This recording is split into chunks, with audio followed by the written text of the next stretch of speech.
মহান মে দিবস আজ, শ্রমিক অধিকার আদায়ের ঐতিহাসিক দিন। দিবস ঘিরে রাজধানীতে বিএনপির মহাসমাবেশ।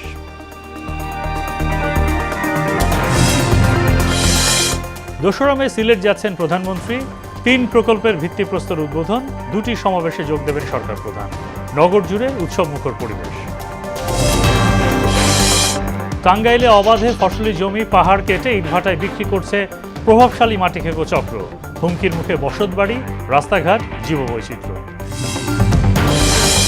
এবং টানা 2 মাসের সরকারি নিষেধাজ্ঞা শেষে আজ থেকে আবারও নদীতে জেলেরা দীর্ঘ প্রতীক্ষার পর বুক বাঁধছেন রূপালী ইলিশের আশায়।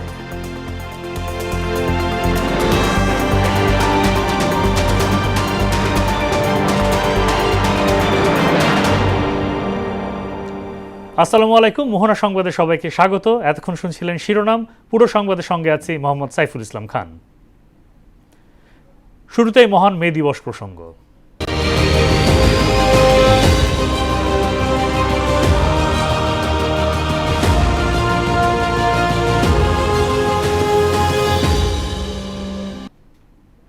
সৃষ্টির শুরু থেকেই সভ্যতার প্রতিটি স্তরে মিশে আছে শ্রমিকের রক্ত ঘাম। শিকাগোর হে মার্কেটে 1886 সালের তুলনায় আজকের আধুনিক বিশ্বশ্রমের ধরন কিছুটা পাল্টালেও বদলায়নি শ্রমিকের অধিকার আদায়ের লড়াই। তাই শ্রমজীবী মানুষের অধিকার ও ন্যায্য হিস্সার দাবিতে বিশ্বজুড়ে সংগ্রাম সংহতির প্রতীক হিসেবে পালিত হয় মহান মে দিবস।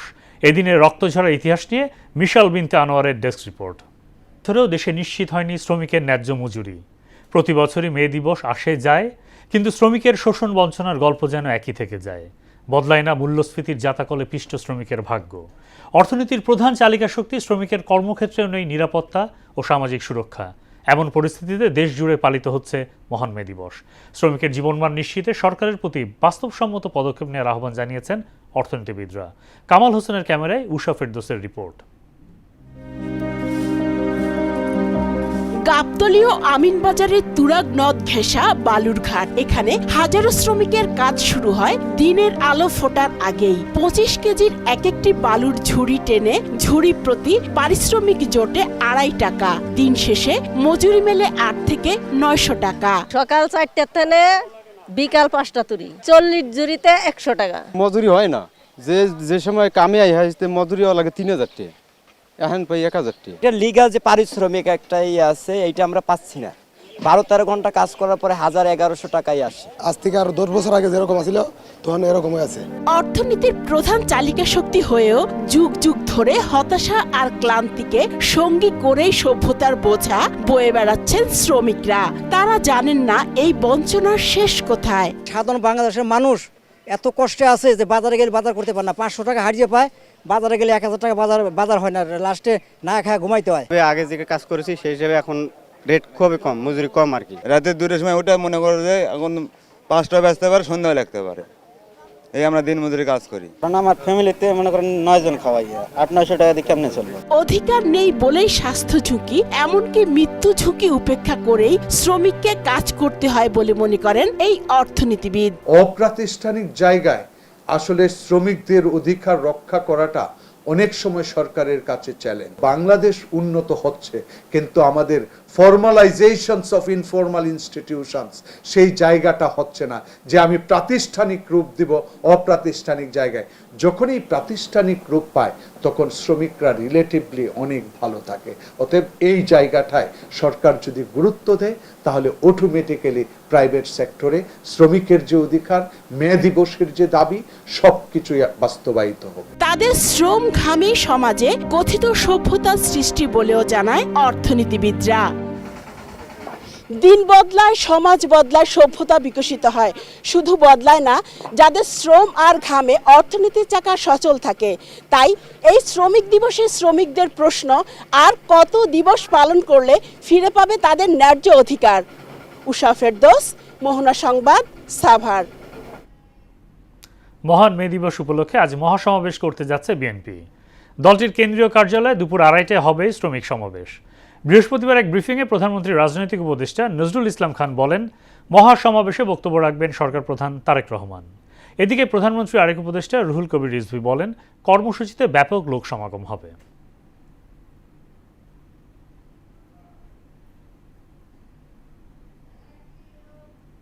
এ নিয়ে আরও জানাতে রাজধানীর নয়াপল্টন থেকে যুক্ত হচ্ছেন সহকর্মী তানজিদ ভুঁইয়া।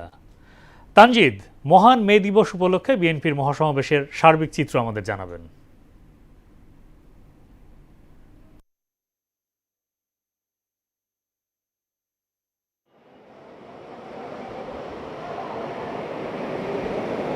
জি, ধন্যবাদ। আপনি জানেন যে আজ কিন্তু মহান মে দিবস। এই দিবসকে কেন্দ্র করে কিন্তু বিএনপির যে রাজনৈতিক কার্যালয় রয়েছে নয়াপল্টনে, সেই রাজনৈতিক কার্যালয়ের সামনে কিন্তু আমরা যেটি দেখতে পেয়েছি, গতদিন থেকেই কিন্তু এখানে মঞ্চ প্রস্তুতের কাজ চলছে। আশেপাশের যে নেতাকর্মীরা উপস্থিত হবেন, ব্যাপক নেতাকর্মী এবং লোক সমাগমের উপস্থিতি কিন্তু জানিয়েছে বিএনপির পক্ষ থেকে, সেটি কিন্তু তার প্রস্তুতি কিন্তু আমরা দেখতে পাচ্ছি এখানে। আর একটি বিষয় জানিয়ে রাখি যে কয়েকদিন ধরে ভারী বৃষ্টির কারণে, বৈরী আবহাওয়ার কারণে কিন্তু এই নয়াপল্টনের যে কেন্দ্রীয় কার্যালয় রয়েছে তার আশপাশে কিন্তু কিছু জলজট আমরা দেখতে পাচ্ছি। তো এই পরিস্থিতিতে নেতাকর্মীদের উপস্থিতি কিন্তু বেশ চোখে পড়ার মতোই বলা চলে। আমরা সকালে যখন আসি তারপর থেকেই কিন্তু এখানে নেতাকর্মীদের আসতে শুরু করেছেন। তো এবারের মহান মে দিবসের যে প্রতিপাদ্য বিষয়টি নির্ধারণ করা হয়েছে, সুস্থ শ্রমিক কর্মঠ হাত আসবে এবার নবপ্রভাত। গতদিন একটি আনুষ্ঠানিক সংবাদ সম্মেলনে বিএনপির যিনি স্থায়ী কমিটির সদস্য এবং প্রধানমন্ত্রীর যিনি উপদেষ্টা রয়েছেন, রাজনৈতিক উপদেষ্টা রয়েছেন নজরুল ইসলাম খান, তিনি যেটি জানিয়েছেন যে নির্বাচনী প্রতিশ্রুতি অনুযায়ী যে শ্রমিকদের দাবি দেওয়াগুলো, সেই দাবি দেওয়ার বিষয়টি কিন্তু এবার কিন্তু সরকারের কাছে আবারও উত্থাপন করা হবে। ওনাদের যেই অধিকার আদায়ের যে বিষয়টি, সেটি কিন্তু গুরুত্ব পাবে, সেটি কিন্তু বলা হয়েছে। এবং আরেকটি বিষয় জানিয়ে রাখি, এই সমাবেশটি কিন্তু বিএনপির যে এই সমাবেশে সরকার গঠনের পর মহান মে দিবসের যে সমাবেশ, এই সমাবেশে কিন্তু কেন্দ্রীয় কার্যালয়ের সামনে অনুষ্ঠিত হতে যাচ্ছে দুপুর 2:30 নাগাদ। এখানে প্রধানমন্ত্রী তারেক রহমান সেই সমাবেশে প্রধান অতিথি হিসেবে বক্তব্য রাখবেন। তারপর কিন্তু বিএনপি মহাসচিব মির্জা ফখরুল ইসলাম আলমগীর, বিএনপি স্থায়ী কমিটির সদস্য নজরুল ইসলাম খান এবং যিনি শ্রমিক দলের যিনি প্রধান সমন্বয়ক রয়েছেন শামসুর রহমান শিমুল বিশ্বাস, তিনি কিন্তু বক্তব্য রাখবেন। সরকার গঠনের পর বর্তমান দেশের যে পরিস্থিতি এবং রাজনৈতিক বাস্তবতা তুলে ধরবেন কিন্তু সরকার প্রধান। সেটিও কিন্তু গতদিন যে সংবাদ সম্মেলনটি অনুষ্ঠিত হয়েছিল, সেই সংবাদ সম্মেলনে জানানো হয়েছে গণমাধ্যমকে। আরেকটি বিষয় জানিয়ে রাখি, এই নিয়ে কিন্তু একটি বাণীও কিন্তু দিয়েছেন প্রধানমন্ত্রী তারেক রহমান ওনার পক্ষ থেকে। সেই বাণীর মধ্যেও কিন্তু যে শ্রমিকদের অধিকার আদায় এবং 8 ঘন্টা যে কার্যদিবস, সেটিও কিন্তু উঠে এসেছে। তো আরেকটি বিষয় জানিয়ে রাখি যে এই শ্রমিক দিবসকে কেন্দ্র করে কিন্তু দলের মধ্যে যে প্রস্তুতি এবং ব্যাপক লোক সমাগমের যে প্রস্তুতি, সেটিও কিন্তু জানিয়েছেন দলের পক্ষ থেকে গতদিন সংবাদ সম্মেলনটি হয়েছিল সেখানে।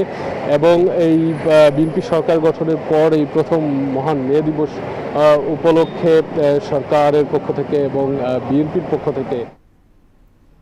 ধন্যবাদ তানজিদ। আগামী 2রা মে সিলেট যাচ্ছেন প্রধানমন্ত্রী তারেক রহমান। সফরে 3টি প্রকল্পের ভিত্তিপ্রস্তর উদ্বোধন এবং 2টি সমাবেশে যোগ দেবেন সরকার প্রধান। প্রধানমন্ত্রীকে স্বাগত জানাতে প্রস্তুত সিলেটবাসী। এ চৌধুরী শিপারের তথ্যে আরও জানাচ্ছেন তাহসিন তারিন।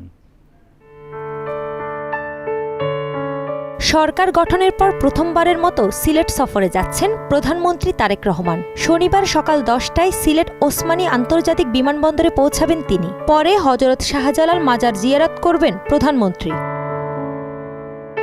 তার সফর ঘিরে সিলেট নগর জুড়ে বিরাজ করছে উৎসবমুখর পরিবেশ। গুরুত্বপূর্ণ সড়ক সহ যেসব অনুষ্ঠানে অংশ নেবেন সেই সব এলাকাও সাজানো হচ্ছে। প্রশাসন ও দলীয় নেতাকর্মীরা ব্যস্ত শেষ মুহূর্তের প্রস্তুতিতে। 5টি ইভেন্টে বিভিন্ন ট্যালেন্ট হান্ট করা হবে, এদেরকে সিলেটে নিয়ে খেলাধুলার উদ্বোধনী অনুষ্ঠানে তাদের খেলা উপভোগ করবে। আমাদের মাননীয় প্রধানমন্ত্রী আগমনের অপেক্ষায় আমরা প্রস্তুতি শুরু করেছি।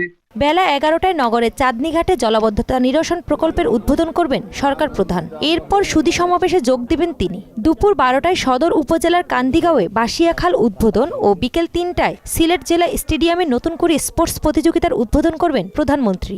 আমাদের দলীয় অবস্থান থেকে আমাদের দলীয় নেতাকর্মী সহ বিভিন্ন শ্রেণী পেশার মানুষকে আমরা সেখানে সম্পৃক্ত করার চেষ্টা করব। এই সফর রাজনৈতিক ও উন্নয়ন উভয় দিক থেকেই গুরুত্বপূর্ণ হিসেবে দেখছেন সংশ্লিষ্টরা।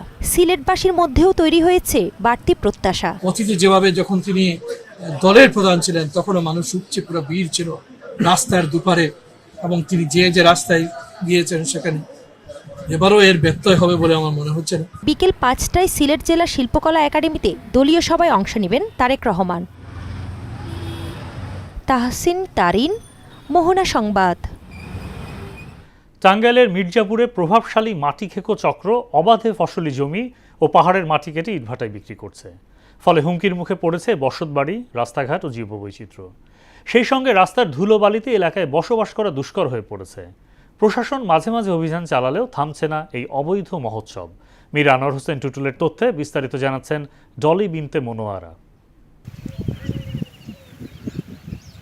টাঙ্গাইলের মির্জাপুরে বংশাই লোহজং নদীর একাধিক স্থানে মাটি চুরির মহোৎসবে মেতেছে কিছু অসাধু চক্র। তাদের কাছে মাটি যেন সোনার খনি, কোনো অবস্থায় থামছে না নদী, পাহাড় ও ফসলি জমি থেকে অবৈধভাবে মাটি চুরি। এই মাটি কাটার ফলে বসতবাড়ি, রাস্তাঘাট, ফসলি জমি ও এলাকার পরিবেশ এখন বিপন্ন হওয়ার পথে। নদীর দুই পাশে পানি প্রবাহ না হওয়ায় বিপাকে পড়েছেন কৃষকরা। তাছাড়া ধুলোবালিতে অনেকেই বাড়িঘর ছেড়ে অন্যত্র চলে যাচ্ছেন বলেও জানান স্থানীয়রা। এমন বেকুদে মাটি কাট পানছে, আমার বাড়ি জায়গা ঘর সব নেমে যাবো। গাছ স্কুল আছে, একটা হাই স্কুল আছে, রূপ আর স্কুলে যায় ইয়ের ধুলার কারণে যেতে পারে না। না করলে শোনে না, পানি টাইম দিবার তাও দেয় না, বাড়িতে পাক শাক করে খাওয়ান যায় না, ঘুমাইতে পারি না। প্রশাসনের কাছে অভিযোগ দেয়ায় উল্টো নানাভাবে হুমকি দেয় মাটি খেকো চক্র, এবং তারা এতটাই বেপরোয়া যে আইন শৃঙ্খলা রক্ষাকারী বাহিনীর সদস্যদেরও তোয়াক্কা করে না বলে জানান স্থানীয়রা। নিষেধ আমরাও করছি, সবাই করছে, সবাই এখনো হারতেছে, কিন্তু হইতেছে না কিছু। আপনারা যে এইরকম করবেন তাই না, তাহলে আপনারা আমরা এই বাড়িতে থাকুন কেমনে? আপনাকে বাড়ি ভাঙবো না। অভিযান পরিচালনার মাধ্যমে জরিমানা ও মামলা দেওয়ার কথা জানায় প্রশাসন। মাটি অবৈধভাবে যে কাটার প্রবণতা রয়েছে তার বিরুদ্ধে আমাদের অভিযান চলমান রয়েছে এবং এটি চলমান থাকবে। আমাদের মাননীয় ডিসি স্যার, টাঙ্গাইলের ডিসি স্যার এবং আমাদের মির্জাপুরের ইউনো স্যারের নির্দেশ মতে আমি অ্যাসিস্ট্যান্ট হিসাবে, এক্সিকিউটিভ ম্যাজিস্ট্রেট হিসাবে আমার আইনগত যতটুকু ক্ষমতা আছে তার মধ্যে থেকে আমরা আইন প্রয়োগ করছি। এছাড়া আমরা একই আইনের উপরে মাটি কাটা রোধে আমরা 5টি নিয়মিত মামলা দায়ের করেছি। ডলি বিনতে মনোয়ারা, মোহনা সংবাদ। টানা 2 মাসের সরকারি নিষেধাজ্ঞা শেষে আজ থেকে আবারও নদীতে নামার অনুমতি পেয়েছেন জেলেরা। দীর্ঘ সময় পর নদীতে নামার প্রস্তুতি শেষ করেছেন তারা। এর আগে দেশের ইলিশ সম্পদ উন্নয়ন ও জাটকা সংরক্ষণের লক্ষ্যে 1 মার্চ থেকে 30 এপ্রিল পর্যন্ত চাঁদপুর, বরিশাল, লক্ষ্মীপুর, ভোলা, শরীয়তপুর ও পটুয়াখালী জেলায় ইলিশ সহ সব ধরনের মাছ ধরা নিষিদ্ধ করে সরকার। এদিকে দীর্ঘ প্রতীক্ষার অভাব অনটনের সময় কাটিয়ে রূপালী ইলিশের আশায় বুক বাঁধছেন প্রায় 1.5 লক্ষাধিক জেলে। দর্শক, এ নিয়ে আরও জানাতে চাঁদপুর ও পটুয়াখালী থেকে যুক্ত হচ্ছেন সহকর্মী মোহাম্মদ ফাহাদ এবং খোকন হাওলাদার। প্রথমে যাচ্ছি ফাহাদের কাছে। ফাহাদ, মধ্যরাত থেকে জেলেরা আবারও মাছ ধরা শুরু করেছেন, তাদের মধ্যে উৎসাহ উদ্দীপনা কেমন দেখছেন?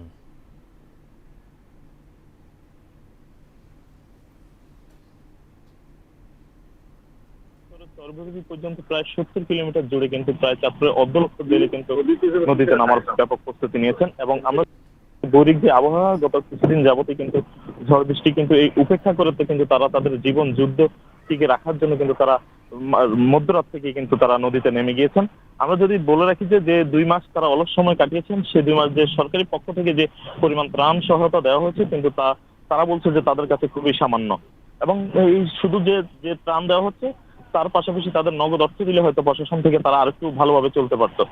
তো সেই সময়টাতে তারা মূলত যে ঋণগ্রস্ত হয়ে পড়েছেন তাদের জীবিকা নির্বাহে, তা কিন্তু মূলত লাঘব করার জন্য এবং বিভিন্ন এনজিও থেকে যে তাদের যে ঋণ পরিশোধ করার জন্যই কিন্তু তারা গতকাল রাত থেকে একটা আনন্দ উদ্দীপনার মধ্য দিয়ে কিন্তু তারা নদীতে নেমে গিয়েছেন। এবং আমরা যদি বলে রাখি যে ইতিমধ্যে কিন্তু সকাল থেকে আমি এই মুহূর্তে আছি যে হরিণা ফেরিঘাট এলাকায় মৎস্য আড়তে, যেখানে কিন্তু দেখেছি সকাল থেকে কিন্তু তারা রূপালী ইলিশ নিয়ে কিন্তু ঝাঁকে ঝাঁকে এখানে এসে তারা মাছ বিক্রি করছে। তবে আমাদের জেলেরা একটা দিন যে জানিয়েছে যে সেটা হলো যে নদীতে যে পরিমাণ কাঙ্ক্ষিত ইলিশ পাওয়ার কথা তার থেকে কিন্তু খুবই সামান্য, এবং তারা তাদের যে জ্বালানি খরচ করে যে তারা নদীতে যাচ্ছে সে তুলনায় কিন্তু তারা অর্থ অনুযায়ী কিন্তু তারা মাছ পাচ্ছে না।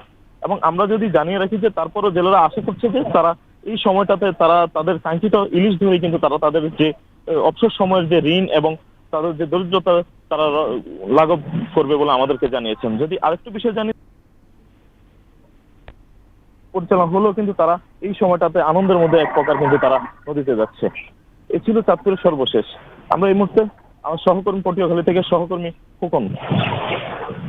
জি, ধন্যবাদ আপনাকে। আমি এই মুহূর্তে দাঁড়িয়ে রয়েছি পটুয়াখালী পায়রা নদীর পাড়ে। আপনাকে জানিয়ে রাখি যে 2 মাস পরে কিন্তু যে সমুদ্রে সব ধরনের মাছের উপরে যে নিষেধাজ্ঞা রয়েছিল সেই নিষেধাজ্ঞা কিন্তু গতকাল মধ্যরাত থেকে উঠিয়ে নিয়েছে সরকার। আমরা দেখেছি যে গতকালকে কিন্তু জেলেরা অনেক আগ্রহে এবং অধিক আগ্রহী ছিল যে কখন তারা সমুদ্রে মাছ ধরতে নামবেন এবং কখন তারা মাছ ধরবেন। আপনাদেরকে জানিয়ে রাখি যে বৈরী আবহাওয়ার কারণে কিন্তু আমরা দেখতে পেয়েছি যে জেলেরা কিন্তু অনেক চিন্তিত রয়েছিলেন এবং তারা কিন্তু অনেক উদ্বিগ্ন রয়েছিলেন যে এভাবে যদি আবহাওয়া থাকে তাহলে তারা গভীর সমুদ্রে কিভাবে তারা মাছ ধরতে যাবেন। এ নিয়ে কিন্তু তাদের সাথে আমরা কথা বলেছি। তারা কিন্তু আমাদেরকে বলেছিলেন যে দীর্ঘদিন পর যখন সমুদ্রে যার জন্য তারা সব রকমের প্রস্তুতি গ্রহণ করেছিল তখনই কিন্তু বৈরী আবহাওয়া তাদের কিন্তু চিন্তার কারণ হয়ে দাঁড়িয়েছে। তারা আমাদেরকে যেমনটা বলেছেন যে তারা কিন্তু অনেক ঋণী হয়েছেন এবং অনেকে কিন্তু কিস্তি নিয়েও কিন্তু অনেকে তারা চলেছেন এবং অনেক মহাজনের কাছ থেকে কিন্তু তারা কিন্তু যে লোন সেটা নিয়েছেন। তারা এইবারে এই যে অবরোধের পরে তারা যখন মাছ ধরে সেই লোনগুলো পরিশোধ করবেন সেই মুহূর্তে কিন্তু বৈরী আবহাওয়ার কারণে কিন্তু তাদের যে আশা, তাদের যে কাঙ্ক্ষিত যে স্বপ্ন ছিল যে দীর্ঘদিন পরে মাছ ধরতে নেমে তারা ভালো মাছ পেয়ে এবং তাদের যে দেনা আছে সেটা পরিশোধ করবেন। আপনাকে জানিয়ে রাখি যে পটুয়াখালীতে 1 লক্ষের অধিক কিন্তু জেলে রয়েছে এখানে এবং জেলা মৎস্য কর্মকর্তার নিবন্ধিত জেলে রয়েছে প্রায় 60,000-এর মতো। আমরা এখানে আপনাদেরকে জানিয়ে রাখি যে এই যে 60,000। ধন্যবাদ ফাহাদ এবং খোকন। কালবৈশাখী ঝড় ও শিলাবৃষ্টিতে মেহেরপুরে আম বাগানের ব্যাপক ক্ষতি হয়েছে। ঝড়ের তাণ্ডবে সবচেয়ে বড় ধাক্কা খেয়েছেন আম চাষিরা। চাষিদের দাবি বাগানের প্রায় অর্ধেক আম ঝড়ে নষ্ট হয়েছে। আমের মৌসুমে গুরুত্বপূর্ণ সময়ে দুর্যোগে দিশেহারা হয়ে পড়েছেন তারা। চাষিদের পরামর্শ দিয়ে সহায়তা করছেন কৃষি বিভাগ। ফারুক আহমেদের প্রতিবেদন জানাচ্ছেন মাহমুদা আক্তার।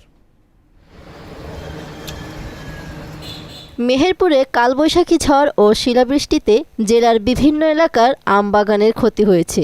আমের মৌসুমে শিলাবৃষ্টি ও ঝড়ে ঝরে পড়েছে আমের গুটি।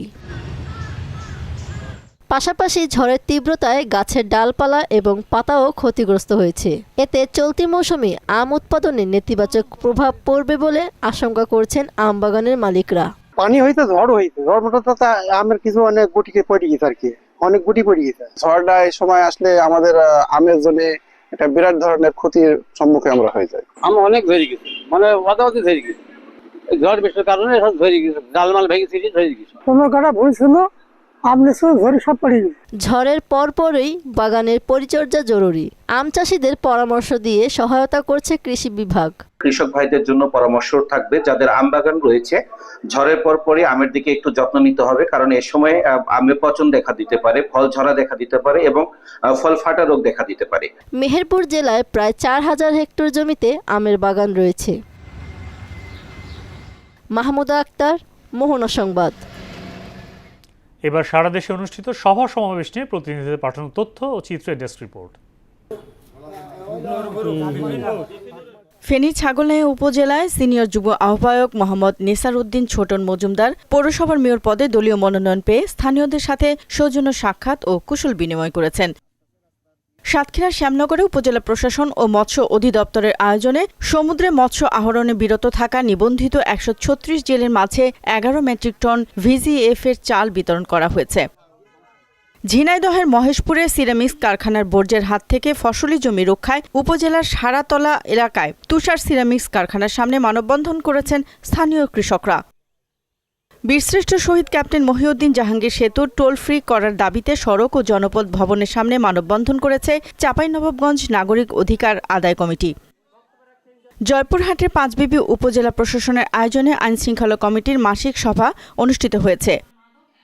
নওগাঁর আত্রাই উপজেলার প্রতিশরে বিশ্বকবি রবীন্দ্রনাথ ঠাকুরের ১৬৫তম এবং জাতীয় কবি কাজী নজরুল ইসলামের ১২৭তম জন্মবার্ষিকী উদযাপন উপলক্ষে প্রস্তুতিমূলক সভা হয়েছে। মুন্সিগঞ্জে মেধা বিকাশ ও সুনাগরিক গড়ার লক্ষ্যে ৪৫০ জন কৃতি শিক্ষার্থীকে সংবর্ধনা, সনদ ও ক্রেস্ট প্রদান করেছে আন-নুজুম ইসলামী অ্যাসোসিয়েশন। মে দিবস উপলক্ষে সংবাদ সম্মেলন করেছে বাংলাদেশ শ্রমিক কল্যাণ ফেডারেশন টাঙ্গাইল জেলা শাখা। জয়পুরহাটে সিএমএসএমই অর্থায়ন নীতিমালার উপর ব্যাংক ও ফাইন্যান্স কোম্পানির কর্মকর্তাদের সক্ষমতা বৃদ্ধির লক্ষ্যে পূবালী ব্যাংক পিএলসি জয়পুরহাট শাখার আয়োজনে কর্মশালা অনুষ্ঠিত হয়েছে। নতুন করে স্পোর্টস ২০২৬ আয়োজনকে সুন্দরভাবে সম্পন্ন করার লক্ষ্যে বান্দরবানের জেলা প্রশাসনের পক্ষ থেকে সংবাদ সম্মেলন হয়েছে। বগুড়ার সোনাতলায় মিনি স্টেডিয়ামে উপজেলা পর্যায়ে প্রাথমিক বিদ্যালয়ে বালক বালিকাদের পৃথকভাবে ফুটবল ফাইনাল খেলা অনুষ্ঠিত হয়েছে। জলিবিন্দু মনোয়ারা, মোহনা সংবাদ। আন্তর্জাতিক প্রসঙ্গ। হরমুজ প্রণালী নিয়ে উত্তেজনার দায় যুক্তরাষ্ট্র ইসরায়েলের বলে মন্তব্য করেছেন ইরানের প্রেসিডেন্ট মাসুদ পেজেশকিয়ান। যুক্তরাষ্ট্রে আরোপ করা নৌ অবরোধ বৃদ্ধি করা হলে তা সহ্য করা হবে না বলে হুমকি দিয়েছেন ইরানের সুপ্রিম লিডার মোস্তফা খামেনির জ্যেষ্ঠ সামরিক উপদেষ্টা মোহসেন রেজাই। ঐশী আলমের ডেস্ক রিপোর্ট।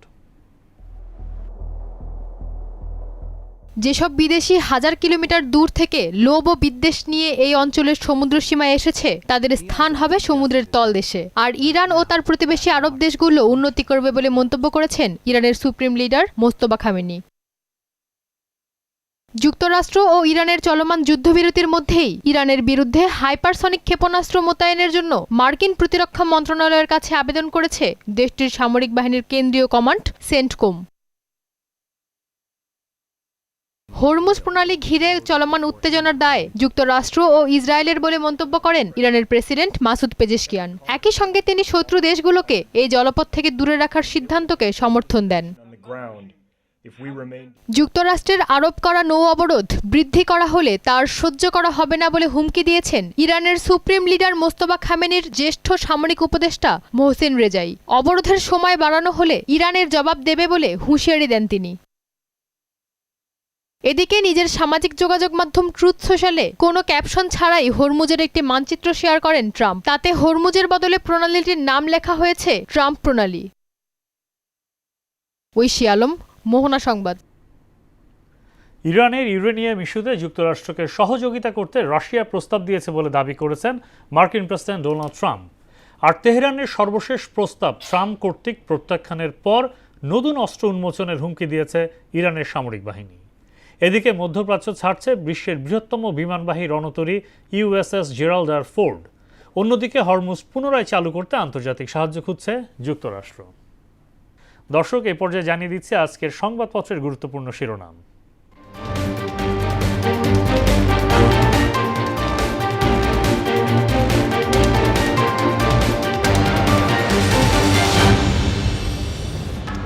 শুরু করছি প্রথম আলো নিয়ে। প্রথম আলো শিরোনাম করেছে চট্টগ্রামে জলাবদ্ধতা পরিকল্পনা শুরু থেকেই গলদ। ত্রয়োদশ জাতীয় সংসদের প্রধানমন্ত্রী সমাপনী ইতিহাসকে ইতিহাসের জায়গায় রেখে আসুন, আমরা এগিয়ে যাই। এই সংসদকে ব্যর্থ হতে দেওয়া যাবে না বললেন প্রধানমন্ত্রী। এবার দৈনিক ইত্তেফাক। দৈনিক ইত্তেফাকের শিরোনাম সংসদের সমাপনী বক্তব্যে প্রধানমন্ত্রী, কোনোভাবে এই সংসদকে ব্যর্থ হতে দেওয়া যাবে না। মহান মে দিবস আজ, ভালো নেই শ্রমিকরা। এরপর সমকাল। সমকালের শিরোনাম করেছে জনপ্রিয় নয়, আমাকে সঠিক সিদ্ধান্ত নিতে হবে বললেন প্রধানমন্ত্রী। বোয়িংয়ের সঙ্গে উড়োজাহাজ কেনার চুক্তি সই। সংসদে নাহিদ, রাষ্ট্রপতিকে ধন্যবাদ নয় গ্রেফতার করতে হবে। যুগান্তর শিরোনাম করেছে আজ মহান মে দিবস, উন্নয়নের আড়ালে শ্রমিকের বঞ্চনা। এছাড়া পেশাদার পুলিশ বাহিনী গড়া অনিশ্চিত, রাজনীতির নিয়ন্ত্রণই শেষ কথা। আমার দেশের শিরোনাম প্রথম অধিবেশনের সমাপনী ভাষণে প্রধানমন্ত্রী, বর্তমান সংসদ হাজারো শহীদের রক্তের উপর দাঁড়িয়ে আছে। নাহিদ ইসলাম বললেন, দুর্নীতিবাজ ও গণহত্যার দোষর রাষ্ট্রপতিকে গ্রেফতার করতে হবে।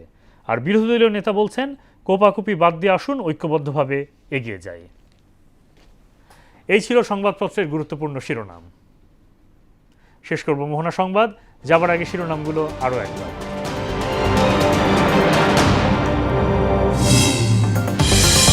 মহান মে দিবস আজ, শ্রমিক অধিকার আদায়ের ঐতিহাসিক দিন। দিবস ঘিরে রাজধানীতে বিএনপির মহাসমাবেশ।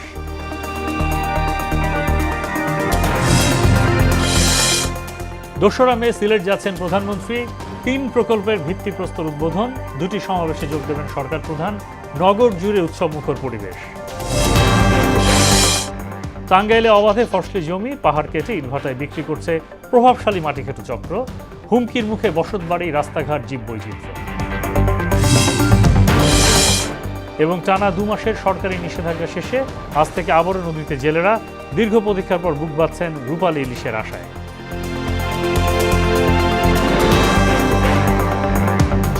এই ছিল মোহনা সংবাদে। পরবর্তী সংবাদ দুপুর 1টায়। এর আগে বেলা 11টায় দেখুন সংবাদ এক নজরে। মোহনার সবশেষ খবর জানতে ভিজিট করুন www.mohana.tv। সংবাদ দেখতে পারেন ফেসবুক, ইউটিউবেও। এতক্ষণ সঙ্গে থাকার জন্য ধন্যবাদ।